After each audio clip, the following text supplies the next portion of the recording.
नमस्कार, मी बाळासाहेब शेटे पाटील. लोकपत यूट्यूब चॅनलमध्ये आपल्या सर्वांचं स्वागत. सहकार, राजकारण, धर्म, अध्यात्म, मनोरंजन अशा विविध क्षेत्रांच्या मुलाखती, बातम्या आणि सारं काही आपल्यासाठी आम्ही घेऊन आलो आहोत.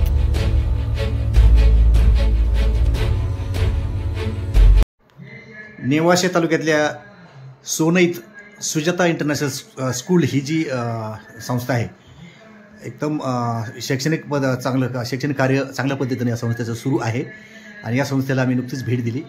भेट देण्याचं कारण असं होतं की नंदू वैरागर या पालकानं आमच्याकडं तक्रार केली होती या संस्थेविरोधात की त्यांच्या मुलीची शैक्षणिक नुकसान या संस्थेने केलं किंवा अडवणूक केली असं. तर या संदर्भात या संस्थेचे जे संस्थापक आहेत किरण सोनवणे यांच्याशी आम्ही संवाद साधला. तर सोनवणे साहेब, काय सांगाल, नेमकं काय वस्तुस्थिती काय आहे? मी Kiran sir, Sujata international school and सोने, आपल्या संस्थेचं नाव वात्सल्य प्रतिष्ठान हिंगोलीचे अध्यक्ष.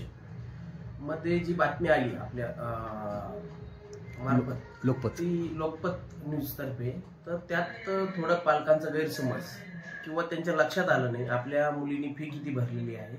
कारण की त्यांनी फक्त एकदाच आपल्या स्कूलला भेट दिली होती. तर ती मुलीचं ऍडमिशन हे 11वी सायन्सला झालं होतं. तर 11वीला फी आपली, तिचं प्लेन सायन्सला 11,000 रुपये आहे आणि तिचं IT विषयाचे 4,000, असे 15,000 रुपये फी होती आणि 12वीची 16,000, अशी टोटल 31,000 रुपये फी होती. तर पालकांनी 11वीला असताना 3,000 रुपये फी भरली होती आणि 12वीला 9,000 रुपये. तर त्याच्यानंतर ते सांगतायत की आम्ही फक्त 9,000 रुपये भरले, पण त्यांनी 9 न भरता 12,000 रुपये भरलेले आहेत आणि त्यांच्याकडे 19,000 रुपये फी बाकी आहे. त्यांची जर ते म्हणतात माझी अडवणूक केली, तर अडवणूक ही आपण कोणत्याही प्रकारची केली नाही. तिला शिक्षणापासून वंचित ठेवलं नाही. नोव्हेंबरमध्ये आपण मागच्या वर्षी 2024ला तिचा एक्झाम फॉर्म भरला. तिने फी न भरताही आपण तिचा एक्झाम फॉर्म भरला. त्यानंतर जानेवारीमध्ये काही सोनेतले एक सामाजिक कार्यकर्ते आले होते. त्यावेळी तिची परिस्थिती हलाखीची आहे, आजारी आहे, ती एक्झाम झाल्यानंतर फी भरेल. तर आपण तिला हॉल तिकीटही दिलं. तिने एक्झामही चांगल्या पद्धतीने दिली, प्रॅक्टिकल घेतलं आपण तिचं व्यवस्थित सगळं, म्हणजे तिचा पूर्ण वर्षाचा करिक्युलम पूर्ण केला. परंतु ती काही विषयात फेल झाली. फेल झाल्यानंतर आपण लगेच 2 महिन्यात गव्हर्नमेंट एक्झाम घेतो जुलैमध्ये. तिचा आपण विदाऊट फी घेता परत एक्झाम फॉर्म आपण स्वतः आपल्या स्कूलमध्ये भरला.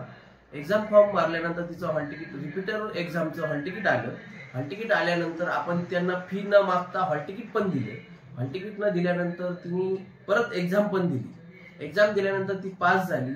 मी स्वतः मुलीला फोन करून तू पास झाली असं रिझल्ट सांगितला, अभिनंदन केलं. त्याच्यानंतर ती पालक किंवा कोणी पालकांनी अशी तक्रार केली का मी अर्ज दिला, शाळेने कचऱ्याची टोपली दाखवली. पालक, आपल्याकडे CCTV आहे, पालक एकदाही स्कूलमध्ये अर्ज घेऊन आलेली नाही, पालकाकडं पोहोचही नाही किंवा ती घेऊनच आली नाही स्कूलमध्ये. आपल्याकडे पूर्ण CCTV मध्ये रेकॉर्ड आहे. पालकांनी त्यांच्या काहीतरी गैरसमज झाला का मुलींना फ्री शिक्षण हे 12वी नंतर जे आपण डिग्री कोर्सेस आहेत, engineering, medical, pharmacy, agri, polytechnic याच्यासाठी असतं. आपल्या संस्थेचं modern college of BCA Sonai आहे. माझ्याकडं कमीत कमी 18 मुली BCAला आहेत फर्स्ट इयरला. तर त्यांना मी पूर्णपणे शिक्षण मोफत देतो. हा जो पालकांचा गैरसमज झालाय, शिक्षण मोफत ही सुविधा ही 12वी नंतर असते. आणि ते जे म्हणतात समाजावर अन्याय वगैरे काही झाला नाही. माझ्याकडे सगळ्या समाजाची मुलं आहेत. माझ्याकडे कोणताही भेदभाव केला जात नाही. जी काही फी आहे ती व्यवस्थित. मला त्यांना 1-2 सामाजिक कार्यकर्त्यांचे फोन आले व ते थोडं परिस्थिती डाऊन आहे. आपण जर मी कोरोनामध्ये जे मुलांचे पाल्य आई वडील एक्सपायर झालेले आहेत त्यांना आपण फ्री शिक्षण पण देतो. म्हणजे असं काही नाही की आपण पालकाची अडवणूक करतो, काही करतो. त्यांना कोणत्याही प्रकारची अडवणूक केली नाही. त्यांचं हॉल तिकीट वगैरे एक्झाम सगळं परिपूर्ण झालेलं आहे. त्या पालकांनी आपली फी भरून आम्हालाही संस्थेला सहकार्य करा. आणि स्कूल हे सेल्फ फायनान्स आहे. आपल्याला गव्हर्नमेंट कोणत्याही प्रकारचं अनुदान दिलं जात नाही. आणि पालकांची कोणत्याही प्रकारची ह्यासाठी त्यांनी रीतसर अर्ज द्यावा, रीतसर फी भरावी आणि दाखला घेऊन जावा.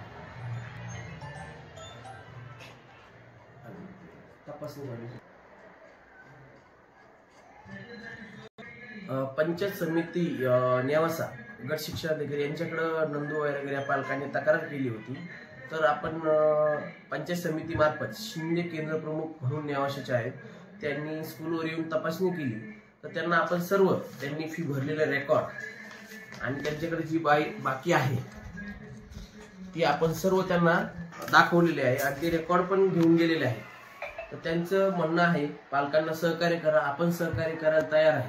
पण ते जे काय म्हणजे त्यांची मनस्थिती आहे हे स्कूलनी कोणत्याही प्रकारची त्यांची अडवणूक केली नाही.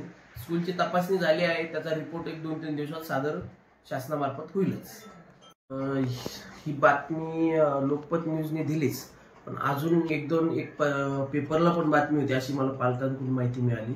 तसंच एक युट्यूब चॅनल आहे त्याला पण होती. पण सेल्फ फायनान्स स्कूल असल्यामुळं आम्हाला स्वतःला स्टाफचे पेमेंट करावं लागतात. इतरही खर्च आहे, मेंटेनन्स आहे, लाईट बिल आहे, बाकी इतरत्र खर्च आहे, स्कूलच्या बेंचेस आहेत, मुलं खराब करतात, या सर्व गोष्टीसाठी खर्च लागतो. पण जर पालक हा कारण नसताना, वैरागर हा कारण नसताना आमची बदनामी करतोय तर त्यांनी हे केलं नाही पाहिजे. जर कोणी हे करत असेल आणि त्यांनी 1-2 मध्यस्थी पण पाठवले होते का मी भरणार नाही, फी भरणार नाही, आणि मुलगी बाकीच्या इतर मुलींना सांगते मी घेईल तर फुकटच घेईल, तर असं चालणार नाही. कारण की सेल्फ फायनान्स स्कूल आहे. जर आमची स्कूलची बदनामी केली तर याच्या गोष्टीवर मी कायदे तज्ञांची सल्ला घेऊन वकिलांशी चर्चा केलेली आहे. जो शासनाचा अहवाल येईल त्याच्यावर मग कायदे तज्ञ वकील आहेत नेवाशाचे, त्यांच्याशी मी बोललेलो आहे. ते माहिती घेऊन मला शासनाची माहिती आल्यानंतर आम्ही कोर्टात जाण्याचा विचार करत आहोत. आणि इथून पुढे कोणी अशी बदनामी केली तर आम्ही खपवून घेतलं जाणार नाही. त्याच्या विरुद्ध आम्ही कोर्टात 100% दाद मागणार आहोत. मी Vaishnavi Karjule, modern college of BCA Vatsalya संस्थामध्ये BCA सेकंड इयरला आहे. आणि आफ्टर 12 JR लागू झालाय जो की शिक्षण फ्री मुलींना, तर आम्ही आमच्या कॉलेजमध्ये सेकंड इयरला 18 मुली आहोत. तर आम्हाला पण खूप म्हणजे सगळं काही फ्रीच आहे. मुलींना जसं शिक्षण फ्री आहे तो JR लागू केल्यापासून आम्हाला पण फ्री आहे. आणि तसेच आमचे कॉलेजचे संस्थापक किरण सर यांनी आम्हाला म्हणजे वेळोवेळी हेल्प करतात, कायम आम्हाला जे पाहिजे ते मार्गदर्शन करतात. थँक्यू.